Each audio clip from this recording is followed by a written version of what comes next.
Hello, everyone, and welcome. Thank you for joining us for this HR 30 today. We are delighted to be talking about mindfulness today and delighted to have with us Karyn Sandelman and Gould, two experts in mindfulness. And they will introduce themselves and tell us a bit about themselves before starting. I want to just take care of a few things housekeeping-wise, just so that you know.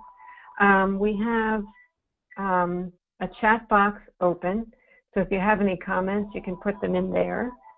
We also have a questions box here that you can type a question in if you have one as we go along, and we'll have time for a few questions at the end. We also have two polls that we're going to be using today, so get ready for that and to answer our two questions as we move forward. So I will turn it over to Karyn and Laura. It's all yours. Great. Thank you, Beth. Good afternoon, everyone. This is Karyn Sandelman. Laura and I are really happy to be joining you on this beautiful day to talk about our passion, which is bringing mindfulness into the workplace. Just a little bit about me and then a little bit about Laura, and we'll plunge right in. I spent over 20 years in corporate leadership at Freddie Mac, working in commercial real estate finance, managing large groups of staff, large networks of important business relationships, and a couple of really critical business.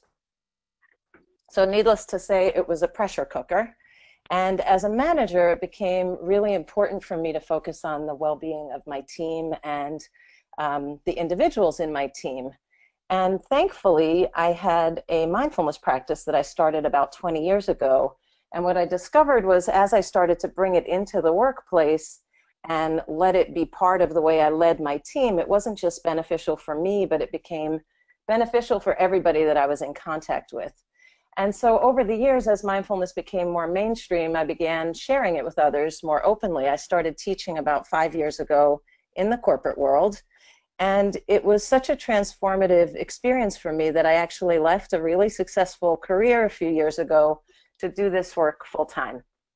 And now my primary responsibilities are to oversee the teaching side of our business, A Mindful Choice, in partnership with Laura, who will introduce herself.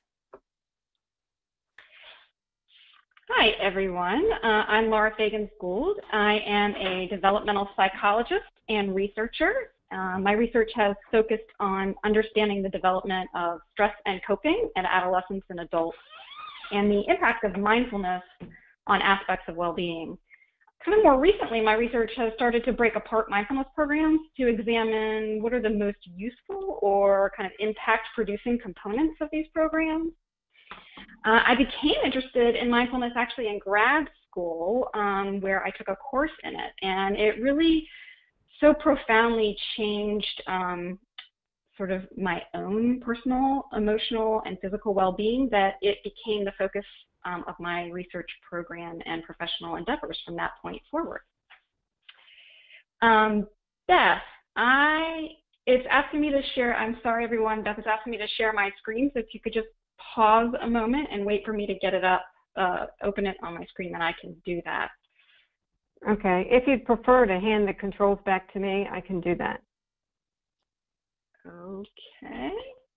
So while Laura and Beth are working on the slides, this is Karyn again, and I will just kind of catch everybody up on what we're going to be focusing on today, which is really the broad topic of stress, and then much more specifically, how mindfulness can play a critical role in helping us reduce many of the negative consequences that stress can have on us physiologically and psychologically, and really in all aspects of our well-being, and provide like a solid foundation for us to thrive from. So we're going to do a poll, although I don't see the poll up yet, but maybe we're getting there. Why don't we move forward on that until I get the controls back? And once I do, then we can do the poll. Okay, we'll come back to the poll in a moment. Okay. And maybe you can just reflect for a moment, just in anticipation of the poll. What we'd like everybody who's joining us today to do is just reflect a little bit on what your own experience of stress is and then also what you think your coworkers' experience of stress is. So I'll just plant that seed and we'll come back to it in a moment. And what we're looking at, which probably isn't a big surprise to most of the people who are participating in the webinar, is a situation where stress, high levels of stress are really rampant, not just in this country, but in general in the workplace. And many people are living in a state of acute hyperarousal of their stress responses. And what that does is put an enormous amount of pressure on our bodies that our bodies really aren't designed to withstand. Our bodies are meant to have a stress response. It's a healthy thing, actually, to be able to respond to stress. It's a survival instinct. But because we have so much pressure in our culture, such chronic pressure, our stress response is on nearly all the time. And that's not sustainable. That's not a healthy arrangement. So I see that the slides are up right now. Beth, is it possible to go back to the poll, or should we skip it? It's not critical. We can do the poll. Okay, so we can do it.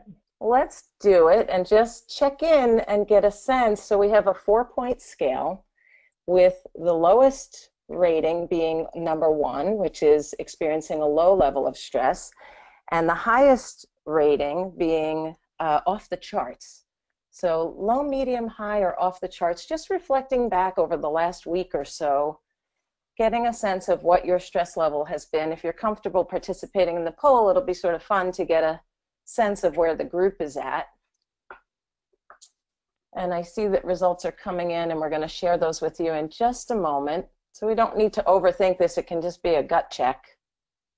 Yeah, we'll do the gut check. I'll close it out now and share it and see where we are. Okay, so we do have an expert researcher with us. Laura, do you want to comment? Yeah, it's interesting. So it looks like people are reporting, most people are reporting fairly medium levels of stress. I actually think that that's a little bit lower than sort of what the average people report. So that's really nice to hear for everybody. Certainly 26% of people are reporting high, and a few people are off the charts, but so medium to high levels overall. Okay, and we have a second poll, which is really trying to stand in the shoes of our coworkers, or if we manage a team, our team, and just get a sense of what we think their stress level has been, particularly in the workplace, because that's really where we're most familiar with their experience. And thank you. I see a lot of people have voted. We're just waiting for a few more, and then we'll close it out. And what we're trying to do is just get a sense of, like, what's the environment like that we're living in? How much are we steeping in this elevated stress? Interesting. So looks like there's people are reporting slightly higher levels of stress for kind of other coworkers. Nobody, 0% reported low, although 0% reported off the chart. So kind of in the middle of medium or high levels of stress for coworkers. Yeah. Okay, great. Thank you. So we can go back to the slides. And the truth of the matter is that physiologically, we will be better off if we're experiencing stress much less frequently, because the body is meant to go into that stress response really in acute situations when we really have severe danger that we need to deal with. So we've been lingering a little bit on this sense of sort of bad news that many of us feel that well-being, balance, a sense of even happiness are sort of future states that are going to happen when something occurs in our lives to be healthier, happier, more balanced. And we can all fill in the blank, whatever that future thing might be that we think we're waiting for. And the real question is, why not now? Why not find our way to balance and well-being right now? And so there's good news. The good news is we can actually learn to manage stress better. There are many tools that are out there, and one that has been proven to be highly effective with many scientific studies that have been conducted in recent years is practicing mindfulness. And what scientists have discovered is that when we practice mindfulness, we actually turn on the body's natural relaxation response, which is the exact opposite of the stress response. And when we're able to do that, it nourishes the body.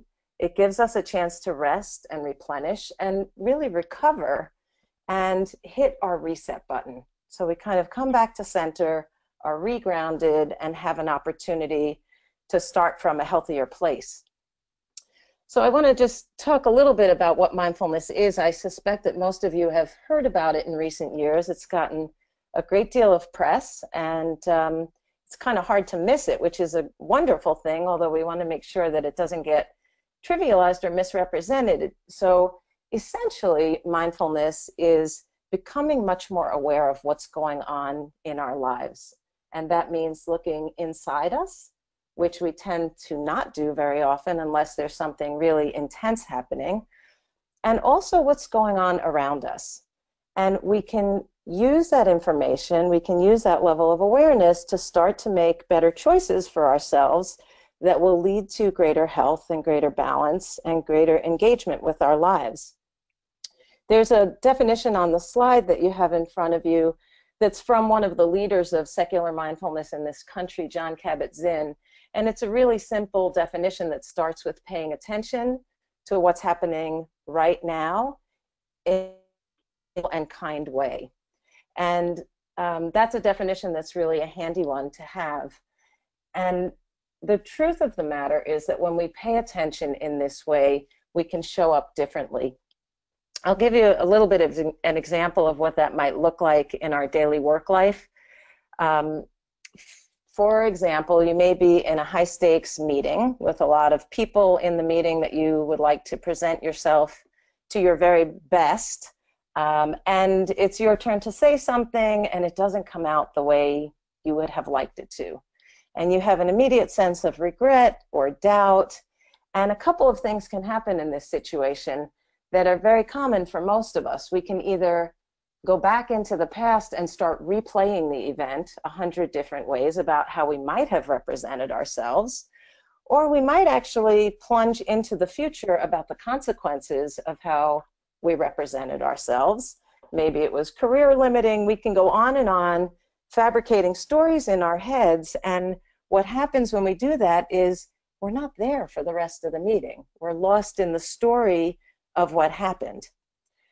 If we have a mindfulness practice, a greater level of awareness, what might happen is we may still say something a little bit awkwardly. Maybe we're a little nervous, or just for whatever reason it doesn't come out the way we expected it to, but we're going to notice very quickly signs of embarrassment, signs of whatever feeling may be coming up in us.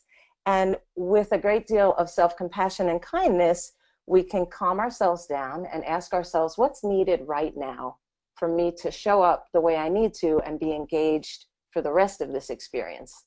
And that gives us a chance to kind of take back control for ourselves rather than get lost in an emotional experience. So that's just one simple example. Maybe it resonates for you. If it doesn't, there are plenty of others.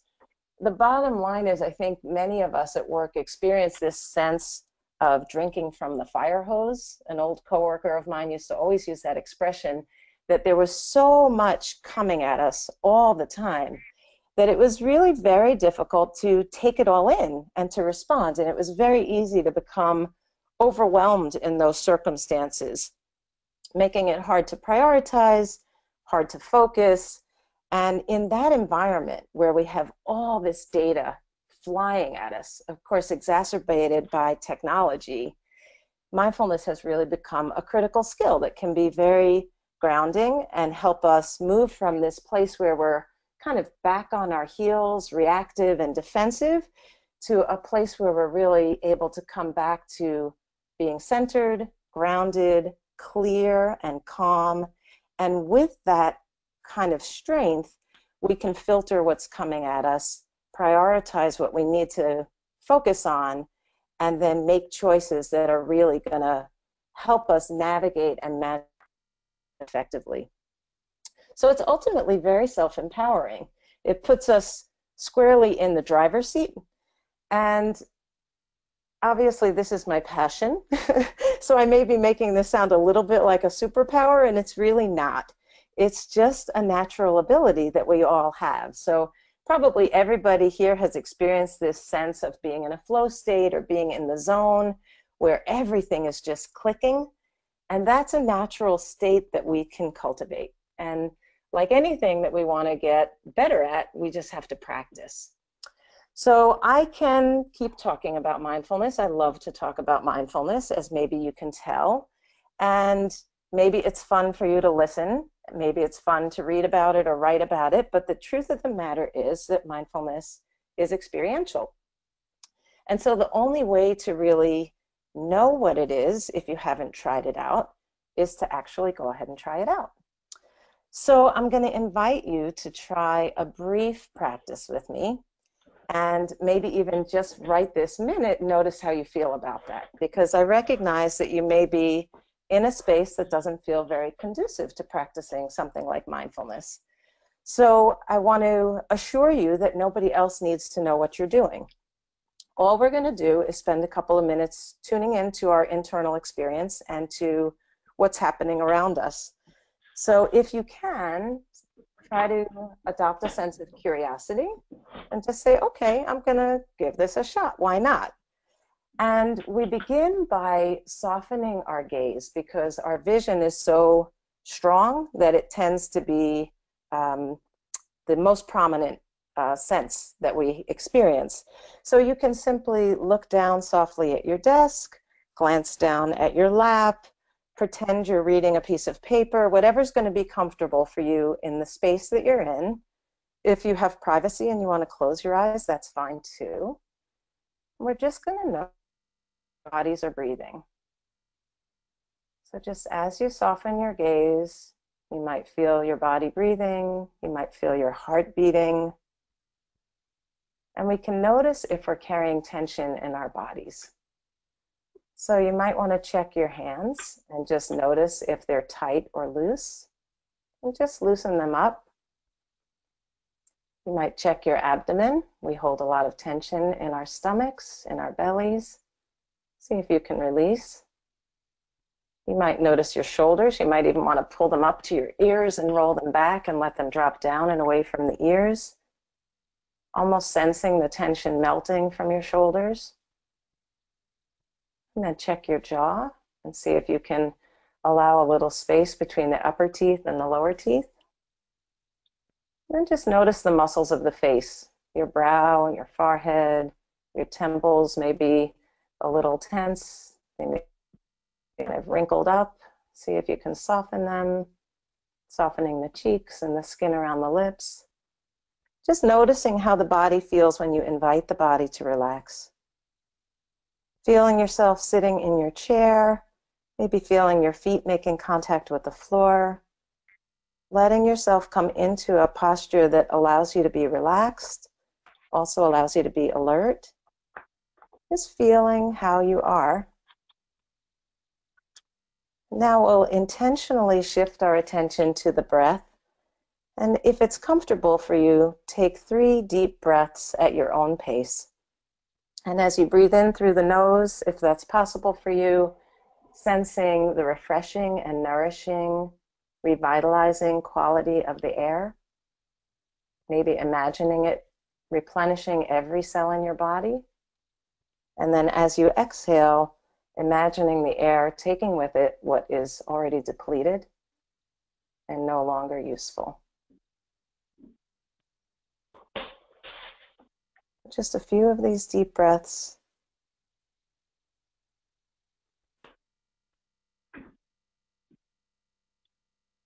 You might notice where your mind is. And if your mind has wandered, that's totally natural. That's what the mind does. And what this practice is about is training the mind to come back. And when we train the mind to come back, we really strengthen our ability to pay attention. So we can bring our attention back to the body sitting however it's sitting. You might notice how you're feeling in this moment. Maybe noticing the air touching your skin and the sounds that are around you. And then just gently, as you're ready, lifting your gaze. Coming back into the space you're in. Just noticing how you're feeling, maybe noticing whether there's any change in the way you're feeling. was a very brief practice, maybe 3 or 4 minutes. And maybe you did notice a change. And if you care to, you could just jot a word or a phrase in the chat box. We could see how people experienced that. And my guess is that there were a range of experiences. For some people, that might have been very relaxing. For some people, that might have just made them notice how spun up they feel.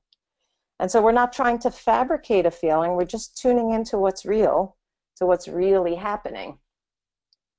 And I'm not seeing comments coming into the chat box. I don't know if I'm missing them or if people maybe don't have access to the chat box. So I think it's in the questions section. We have one person say that she felt calm, peace. Okay. All right, great. Well, thank you for Relieved. participating. So there's relieved in there also, just to get them all in there. Yeah, great. Thank you. And like I said, if you had an experience that was different than that, where you felt your heart racing and you noticed a lot of tightness and maybe a lot of anxiety, okay, too, we can use that information to figure out what we actually need in order to get back to our best so that we can engage with whatever it is we need to engage with. And so this was, like I said, a very, very brief practice. There's a lot of evidence around prolonged practice. And I don't mean practicing like that for a long time. I mean for many weeks and months in our lives. And Laura's going to speak to some of the research. There's a great deal of research that's been done in recent years, and there's a tremendous amount more underway about the benefits of practicing mindfulness. So Laura, would you like to talk to that for a bit? Sure.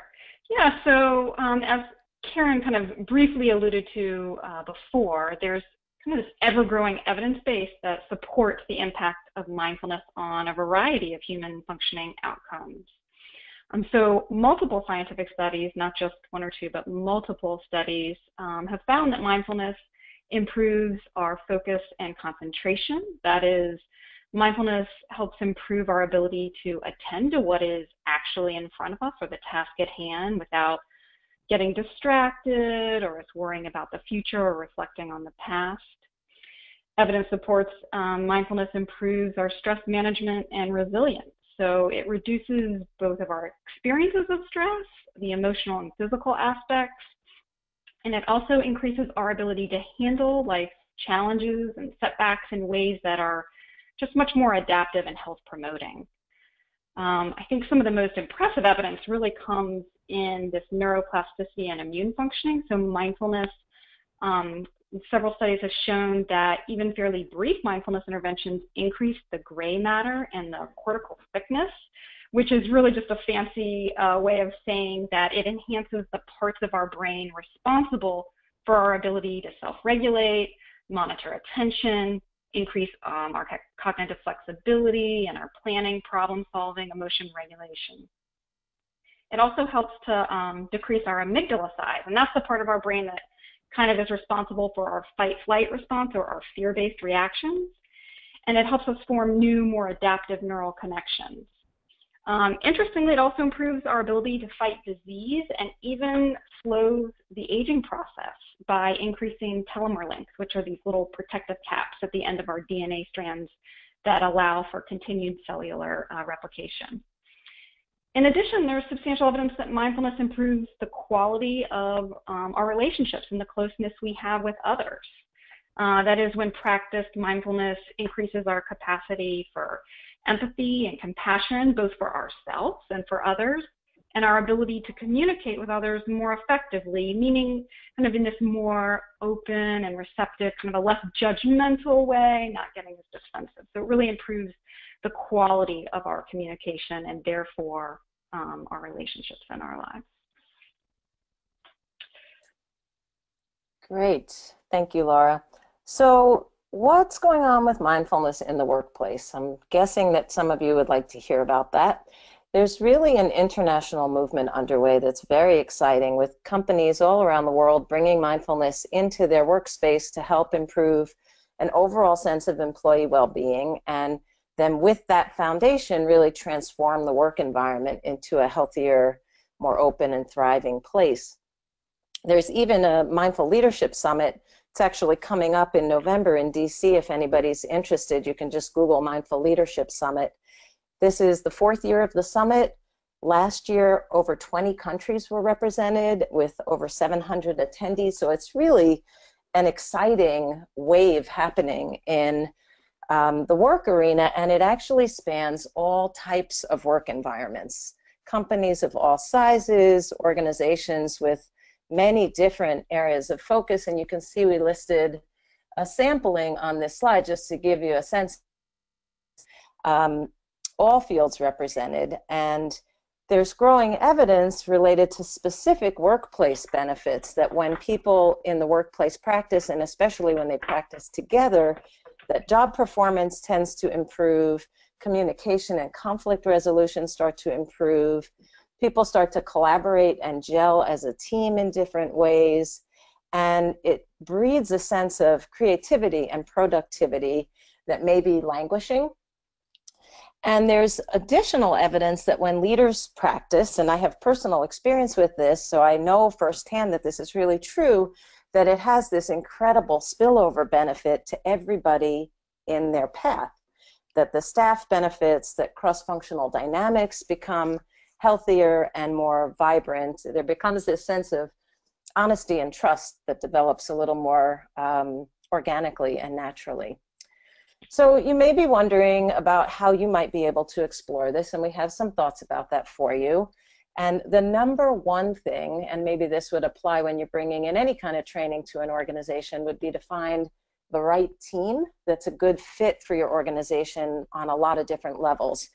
And the first thing that we find from the evidence is that, particularly with mindfulness training, and again, maybe for other things as well, the trainer needs to have their own personal depth of experience as well as professional knowledge about mindfulness, and then appropriate and reputable professional training to teach secular mindfulness in the workplace.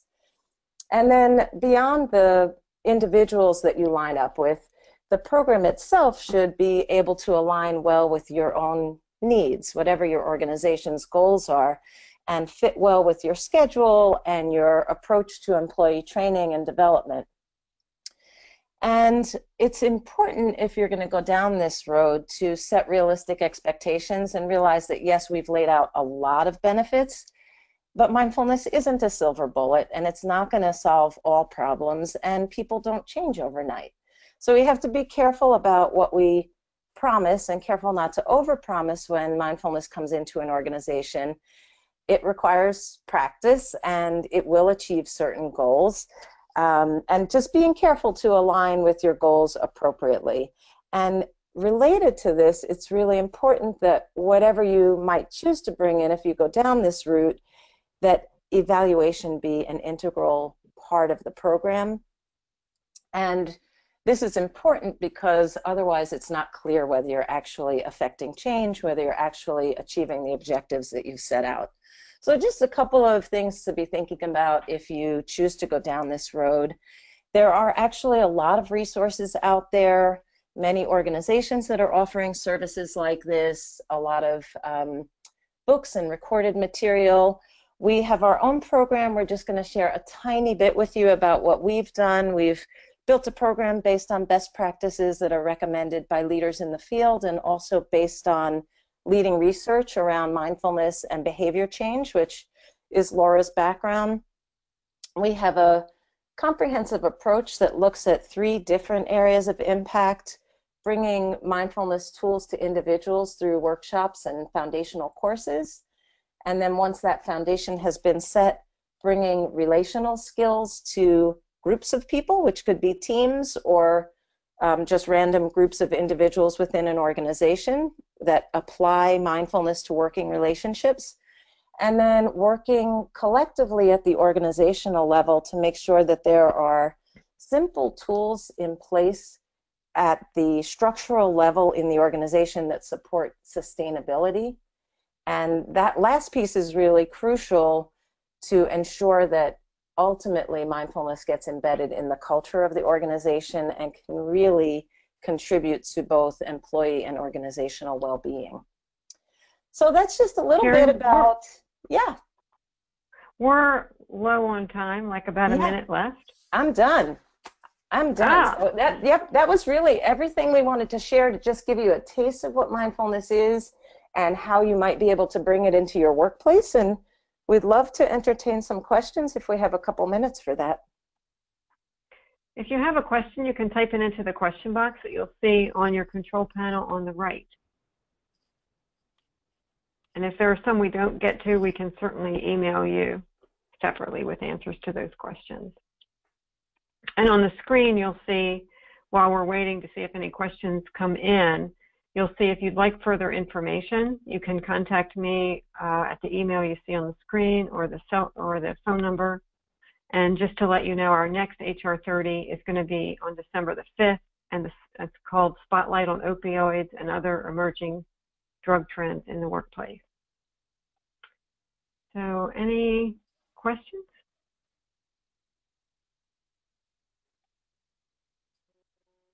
Let's see. And Beth, while you're waiting for questions, I really do want to thank everyone for taking time during the middle of the day to join us. And I hope this is useful in some way as you think about your own well-being and the well-being of others around you. And really wishing you all the best.